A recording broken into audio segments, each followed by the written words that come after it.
Здравствуйте! Вновь в студии Вестника Кавказа Дмитрий Федоров и Гия Саралидзе. Мы, как всегда, говорим о футболе. И сегодня начнем с важной самой новости. В России определился чемпион премьер-лиги. Это, как многие ожидали, это «Зенит» из Санкт-Петербурга. Со второй попытки он стал чемпионом. На прошедшей неделе у него была возможность просто в очной игре обыграть ЦСКА и стать чемпионом. Это не получилось, мы об этом поговорим тоже с Дмитрием. Ну вот вторая попытка увенчалась успехом, и «Зенит» чемпион. Дим, мне хотелось, во-первых, чтобы ты сказал о том, насколько это чемпионство заслужено, есть какие плюсы и минусы нашего чемпионата, который прошел, и вот именно то, что «Зенит» так победил, и, в общем, имя чемпиона было известно фактически, да, за много туров до конца чемпионата. Ну и потом, наверное, хотелось бы поговорить еще о том, что многие из обозревателей, людей, которые внимательно смотрят и следят за нашим футболом, говорят о том, что как раз поражение от ЦСКА, непопадание в Лигу чемпионов, поражение в принципиальном матче от «Спартака» показали, что «Зенит», он, конечно, чемпион, но проблемы в этом клубе есть. Вот хотелось бы обо всем этом поговорить. Проблемы наверняка есть, это понятно, но я бы сказал, что «Зенит» не дал усомниться в своем чемпионстве на протяжении всего сезона. Не было людей, которые говорили бы, «Зенит» не станет чемпионом. Вот так вот однозначно, категорично. Все время какие-то оговорки. Поэтому чемпионом «Зенит» стал заслуженно. На мой взгляд, есть ложечка дегтя. Что это за ложечка дегтя? В концовке сезона инцидент Денисов-Карпин. Двойные стандарты. Понятное дело, что Денисов должен был понести какое-то наказание, но чуть раньше. Все было сделано для того, чтобы он сыграл против ЦСКА. Это понятно и взрослым, и детям. И все-таки, когда команда добивается чемпионства, используя административный ресурс, хоть в малейшей степени, это побуждает кривотолки. По игре вопросов нет. По тому, что происходит за пределами стадиона, вот этот вопрос в концовке возник. И это было неприятно. Я бы отметил в победе «Зенита» то, что очень много своих игроков в составе команды.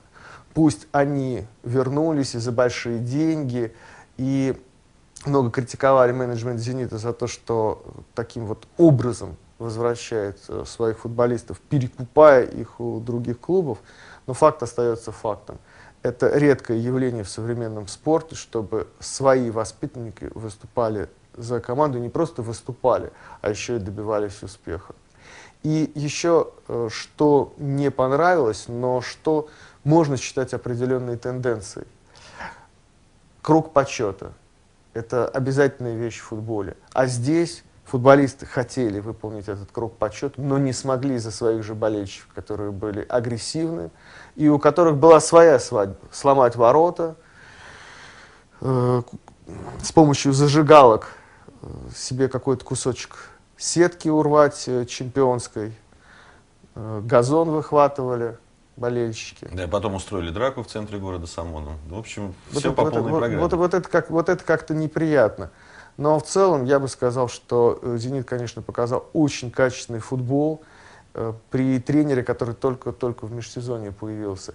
И, что очень важно, убедил команду в том, что его система игры способна приносить результат. Дим, тогда вот у меня такой вопрос. От довольно серьезных людей, которые пишут о спорте, говорят о спорте, можно было услышать после поражения от ЦСКА, что Спалетти это не тот тренер, который нужен «Зениту» для того, чтобы добиваться серьезных успехов на международной арене. Ну вот, да, там несколько таких голосов прозвучало.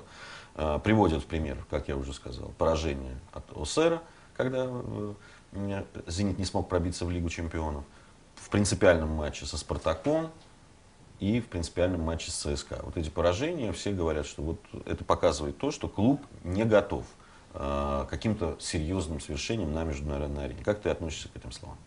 Да, я в советском спорте читал сразу после матча проигранного ЦСКА колонку Юрия Цыбанева, где он говорит, что, может быть, ресурс Спалетти таким образом исчерпан.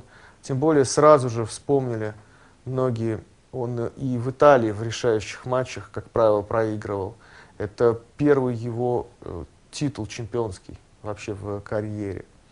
Мне кажется, что если вот заходить с этой стороны, то получается, да, есть вопросы, есть некоторое недоумение, есть сомнения, а получится ли у него. С другой стороны, а кого приглашать? Выбор-то специалистов, которые готовы приехать в Россию и стопроцентно дать результат, выбор-то он невелик. По сути, этого выбора и нет. Действительно, очень мало специалистов, которые практически гарантированно готовы дать результат. С тем же ЦСКА любопытная история получается. Вот команда сейчас взяла медали. Кстати, в матче с «Зенитом» они завоевали медали, пока непонятно какого достоинства. Команда уже давно не может завоевать чемпионство. Я уже говорил в нашей программе о том, что глубоко убежден. На данный момент по качеству состав ЦСКА превосходит состав Рубина и ни в чем не уступает, а на некоторых позициях даже превосходит состав «Зенита». Но при этом команда выиграть чемпионство не может. При разных тренерах. Причем это были тренеры-антиподы. Это был и Рамос, человек, которого не заподозришь в том, что он не умеет добиваться результата. Он всей своей предыдущей карьерой показал, что он один из топовых специалистов. Был Зика, который являлся высочайшим авторитетом для армейских бразильцев. С Газаевым в последний год не удалось победить. Сейчас молодой тренер, который тоже учится, Леонид Слуцкий. Найти тренера, который стопроцентно дал бы результат не только на внутренней арене, но и на международной арене, практически нереально. И если уж есть Спалетти, если команда приняла его систему, то нужно попробовать. Меня, вот честно говоря, эти заметки как-то даже разозлили. Но такое впечатление, что мы одна из первых стран в мире, у наших менеджеров богатейший выбор, и вот стоит щелкнуть пальцем, и все тренеры побегут к нам. Мне кажется, что это сам по себе подход неверный. Не согласен?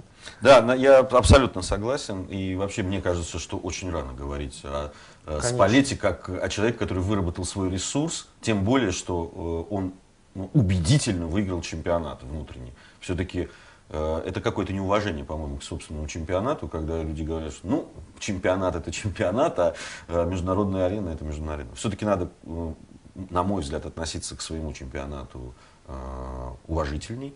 И победа вот с таким запасом Спалетти, она достойна уважения, безусловно, и надо посмотреть, что дальше будет. В конце концов, от осечки на международной арене, да, там, в Лиге чемпионов никто не застрахован.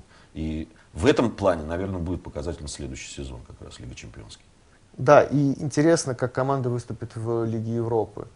На мой взгляд, и «Зенит», и ЦСКА могут добиться впечатляющих результатов. Кто-то из них, мне кажется, может дойти до финала. Мне тоже так кажется. Именно по составу, вот если брать и глубину состава, и качество игроков. Посмотрим, что произойдет в межсезонье. Тот же Вагнер может уйти из ЦСКА, и команда уже будет принципиально другой. Но мне кажется, что вот два наших клуба в Лиге Европы что-то интересное могут показать. Да, здесь, мне кажется, вообще надо поздравить «Зенит» с победой и Спалетти, в том числе, как тренера, который тренировал эту команду, который поставил ей игру очень убедительно, очень много, что очень приятно, много игр было показан очень хороший футбол, зрелищно, атакующий. Мне кажется, это здесь питерцев надо поздравить, и их тренера тоже. А что будет уже на международной арене, мне кажется, надо посмотреть. Абсолютно согласен. Такое глубокое копание, оно здесь чревато тем, что выкопаешь что-то совсем неприятное для глаза. К сожалению, наш брат-журналист умеет иногда, чтобы обострить что-то, чтобы сделать это более интересным, иногда бежать впереди паровоза в данном случае. Дмитрий Федоров и Гия Саралидзе в студии «Вестника Кавказа». Мы продолжим говорить о футболе, о самых важных событиях в мире футбола на прошедшей неделе.